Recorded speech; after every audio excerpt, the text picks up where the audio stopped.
Welcome, fans. We're back once again with episode 4 of Headed to Headbangers Ball Flex Wrestling, the much anticipated event coming. We're getting close, December the 6th at the Mud Creek Bison Ranch in beautiful Savona, New York. My name is Jack Kilby, No Guinness Guy on the socials, and we're here today with a very special guest. An NWA star who's set to take on Big Pat Sawyer in a battle, an epic clash of the big men in professional wrestling. And I would be talking about none other than the man known as the Wrecking Ball, Legursky. How are you, sir? I'm doing well. How are you? I'm just chilling here with Ray the Crippler. That's tremendous. That's tremendous. Let's see him again. He's a beautiful, beautiful. Oh, there he is. There he is. There he is. Hey, Ray, how are you, buddy?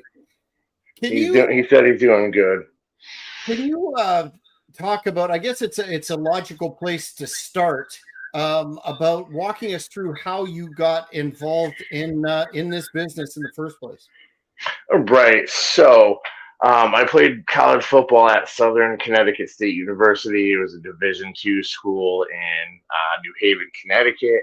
Once I finished playing football, once my football career was over, there was a training school in New Haven.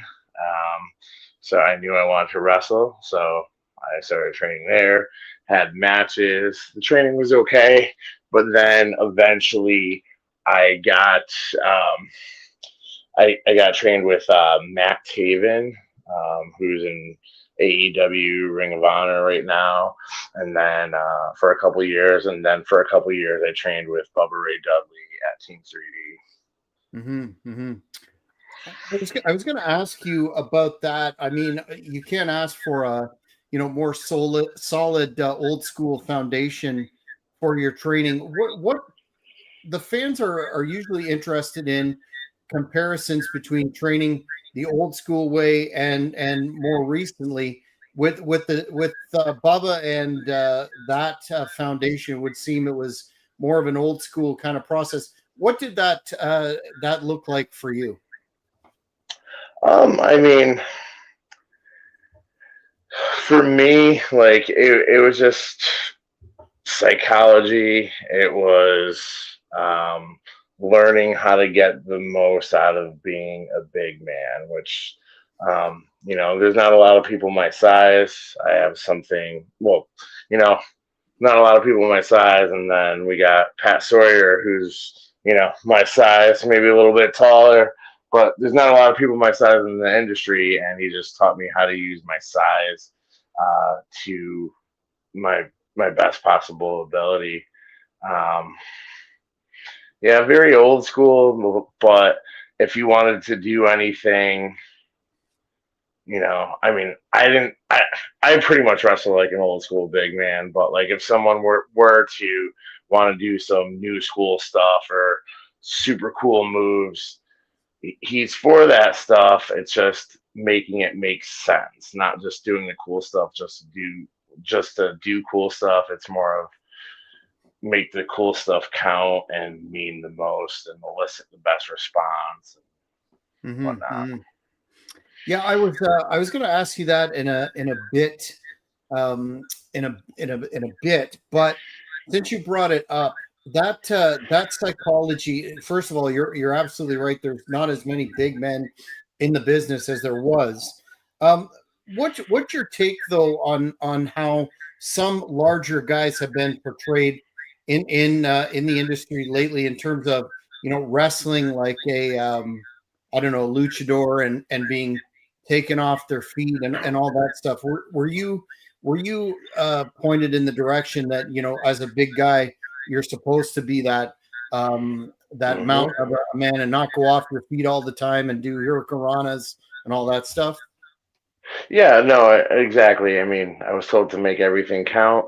Everything I do should mean more than anything else that a normal sized person does.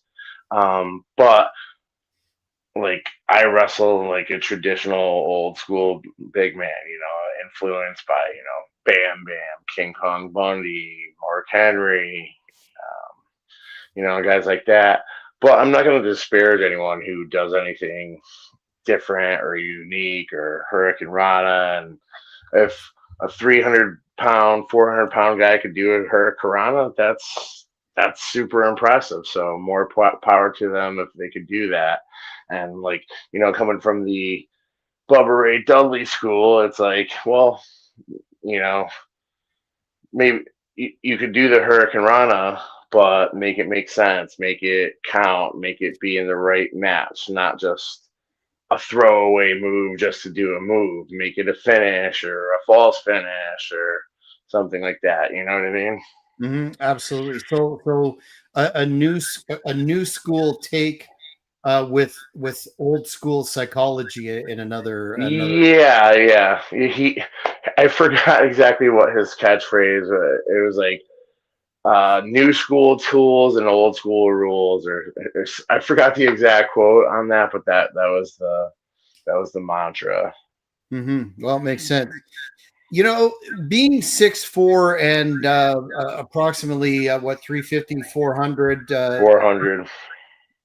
Uh, that moniker that you adopted, the Wrecking Ball, really fits. How did you come up with that, and how has it evolved since your early days? Wrestling in the independent scene. Well, here's a little bit of science. I'm big and I break shit. So the wrecking ball was perfect. No, I don't know. The name just came to me when I started training. And I think it made perfect sense. And everything I try to do physically and literally, and, you know, oh my God, I'm just trying to blank on the word, literally and like representing like wrecking ball. Everything I does says wrecking ball. I look like a wrecking ball. I walk like a wrecking ball. I talk like a wrecking ball. I my music literally and figuratively. There we go. That's the word I was looking. My entrance song literally and figuratively says wrecking ball. There's a chant of wrecking ball, but like the type of music is someone that you would expect wrecking ball Legursky would come out to. You know what I mean? Mm-hmm. Over the years, the biggest thing I've evolved like looks wise. I initially started in like a Dickies like jumpsuit, like a mechanic outfit, or like a prison type outfit, and then it got to like a fabric version of that, and then eventually into a singlet. Mm-hmm. Um, Mm-hmm. and just the evolution is just my biggest evolution is just like understanding who I am and understanding the psychology better and knowing how to get the most out of what I do. Mm-hmm. Mm-hmm.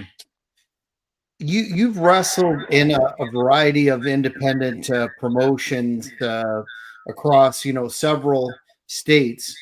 Do you have a particular match or moment from the indie circuit that represented a turning point in your career? Hearing a lot online about your open challenges, and the fans are really digging that. But what if you had to boil it down? What would be a seminal moment for you that changed the game, if you've had one thus far, which I'm assuming you have? I mean, there's been a few of them. One of my first standout moments was when I first wrestled Dijak. He was in NXT as Dijakovic, and a little bit briefly as T-Bar, but I wrestled him when he was in Ring of Honor.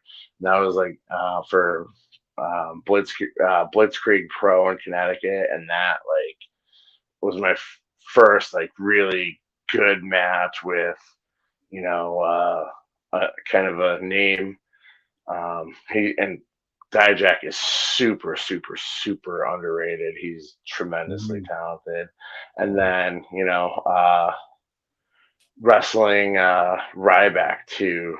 I wrestled Ryback, and obviously he just came off of TV, and I was like, okay, had a competitive match with him, ended in a double count out or double disqualification or something like that. And it's like, I stood toe to toe with someone who's competed and got over at the highest level. Mm-hmm. Mm-hmm. In terms of gaining prominence, you have done that via your current run with the National Wrestling Alliance and that very Mm-hmm. popular tag team you had, the Fixers with Jay Bradley, holding that historic U.S. Tag Team Championship. How did you come to work for them, and do you have any insights working for Mr. Corrigan? Yeah, so it was a combination of um, Homicide as an agent there, and he wrestled there. Um, uh, he got, my foot in the door. He kept recommending me. And then Jay Bradley got my other foot in the door. So he had known Billy from Impact Wrestling. He wanted to, start working for the NWA, and uh, Billy said there was only spots for tag teams, and he said, find yourself a partner, preferably someone who's big.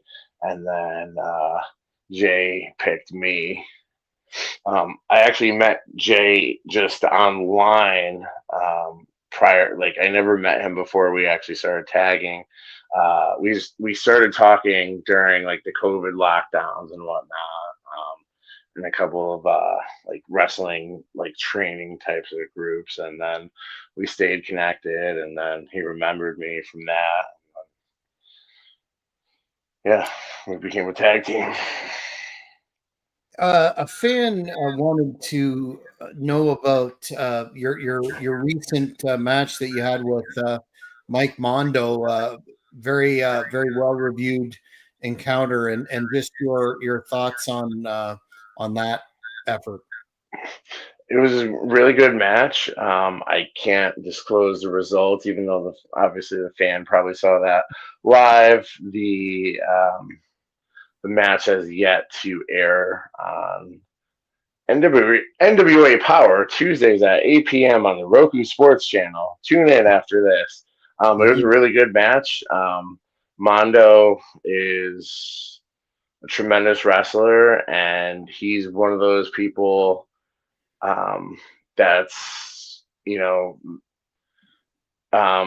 probably underrated amongst the fans, but very well respected amongst his peers. It was a good match, good experience. It was really cool wrestling at center stage. It was in Atlanta, so it was a good match, good experience, and can't wait till it airs. Mm-hmm.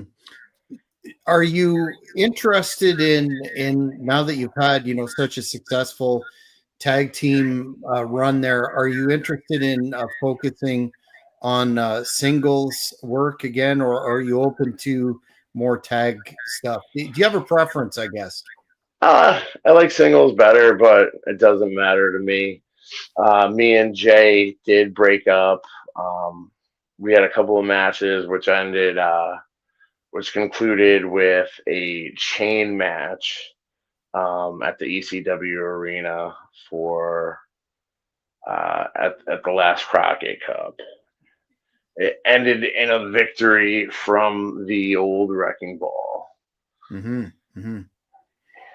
So you don't have a preference either way, really? No. I mean, I definitely prefer singles, but like I like it all. It's not like uh, oh my god, I have to do singles. I like them both, but just slightly prefer singles better. Fair enough. Let's talk about Finger Lakes Extreme Wrestling now, and the Headbangers Ball coming up on December 6th at the Mud Creek Bison Ranch. How did you come to be involved with Flex, and do you have any goals in this particular company? You know, I knew are the owners disclosed? Like, is it open who the owners are? Okay, so I knew HC Loke and Sean Carr. I I had a good match with Sean Carr at oh my god, it was Kevin Kelly's promotion. I time honored excellence on Pennsylvania, and I asked about Flex, and then Loke ended up messaging me confirming it, and my my goal is to be the heavyweight champion. Mm-hmm. Which we'll definitely talk about the fatal four way that will take place on December 6th and get your prediction there, because you're absolutely going to be looked at as a top contender for that once that winner is crowned. But I guess we should talk about the epic battle that you're going to have with Indigenous Big Pat Sawyer. Have you seen Pat's work to date, and how are you approaching this? Because man, he means business. He's coming off a very impressive victory at the first Flex event in September, and seems to have momentum on his side. Yeah, so I actually saw him at Time Honored Excellence. You know, he's a big, strong, powerful, athletic, charismatic dude. You know, he's 6'7", 6'8", 6'9", 6'10", whatever it is. He's tall as hell. But I think he's lacking in the experience department. You know, I could see a little bit of a younger me in him. He doesn't quite know how to use his size, strength, and speed and athleticism to its full potential. He uses it. You know, he's big, he's strong, he's fast, he's athletic, but he truly doesn't know how to take advantage of everything he has. And I think that's where I have him. He's a little bit taller. I'm a little bit heavier. I'm a little bit more experienced. I'm probably a little bit meaner too. So, yeah, I think that experience is gonna give me the edge over him. Yeah, I spoke to him on episode 2 of this series, and he seemed to think that you might be taking him a little bit lightly. Is that accurate? No, no, I'm not taking him lightly. Um, you know, uh, yeah, he's huge. He's huge, and I know that one mistake, he's 6'9", 350 pounds. One wrong mistake, and I'm done for. So, no, I'm not taking him lightly. He's way too big and way too good to be taken lightly. Just because, I think I have the experience and meanness edge over him doesn't mean I'm taking him lightly. I'm just honestly evaluating the situation. Mm-hmm. Mm-hmm. Is there any extra pressure given the fact that Flex is, a company that's on a lot of people's lips, and there will be a heavyweight champion on December the 6th? Do you feel going into this that you need to really have not only a victory but a very dominant victory to be in the mix moving forward? It's not pressure as much as motivation. I'm like that. That's gonna motivate me to be better and win and kick Pat Sawyer's ass. you know, I think if I get the W, um, I think that will put me in contention for that belt, or at least up there. Mm-hmm, mm-hmm. Just generally speaking, though, because you've already had an impressive career. You're on national television, et cetera, et cetera. What advice would you give to the big man out there that's aspirational to make a mark or a career in the business starting out? What would you say the most valuable lesson that was passed down to you early in your process that you've taken forward? Make everything count. Make your strikes count more, your slams count more, and when you get bumped, it counts more. So there's different situations and whatnot, but make people really work to take you off your feet. Mhm. It shouldn't be easy. Again, there's different situations, there's different scenarios, or there's different whatever, but people should really work to try to get you off your feet. And, you know, strikes mean more. You shouldn't be going shot for shot with a guy that's 150 pounds smaller than you. Mhm. Mhm. And then just to anyone out there, just as much as possible, try to be authentically who you are. When Mhm. you're authentic, I think it shows. I think, a lot of times people are just playing wrestler or playing a part, or anytime anyone sees me, they see me having fun, they see me being me.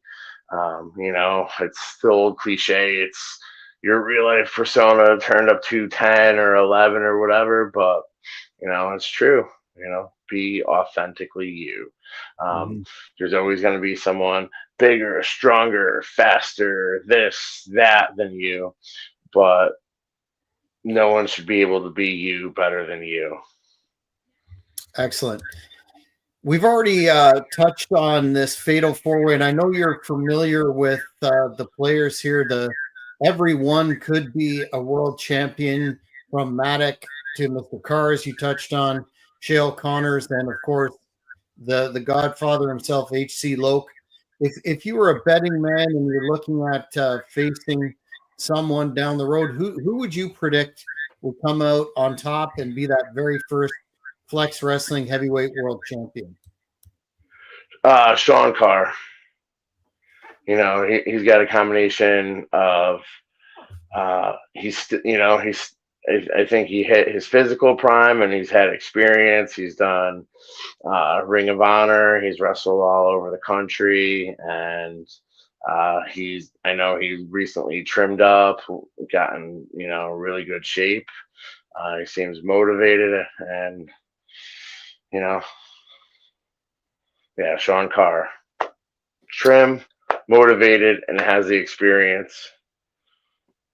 Yeah, and I concur with you 100%. I think he got the short end of the stick in the beginning and has all those things going for him, along with a score to settle. So, fans, you're going to want to go to flexwrestling.com and get your tickets, because they are going very, very fast. And you're going to want to be there to witness history. Not only that, but this battle between the Wrecking Ball and Pat Sawyer. It's one of the ones that I'm very much looking forward to.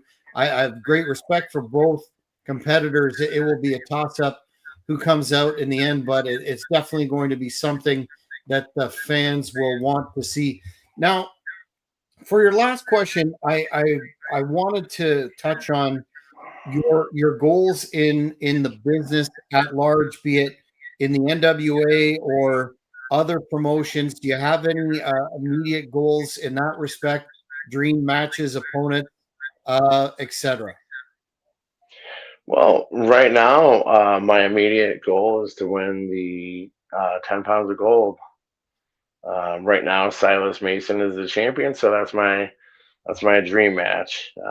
Me versus Silas Mason. But then, if he happens to lose it before uh, before I'm ready, it's whoever the champion is. Mm-hmm.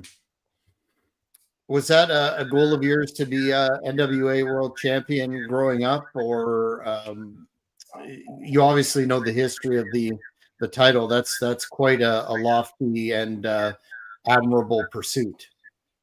I grew up a WWE fan, and then that once I got into that, like once I started getting into wrestling, I learned more about the history and how much it means and the value and the prestige and the lineage. But I grew up a WWE fan. Mm-hmm. Well, fans, this show you're going to want to check out if you're in Ontario, you're in New York State, you're in Michigan, Quebec, all surrounding areas. Make the trip to the Mud Creek Bison Ranch in Savona, New York. But get your tickets in advance for flexwrestling.com.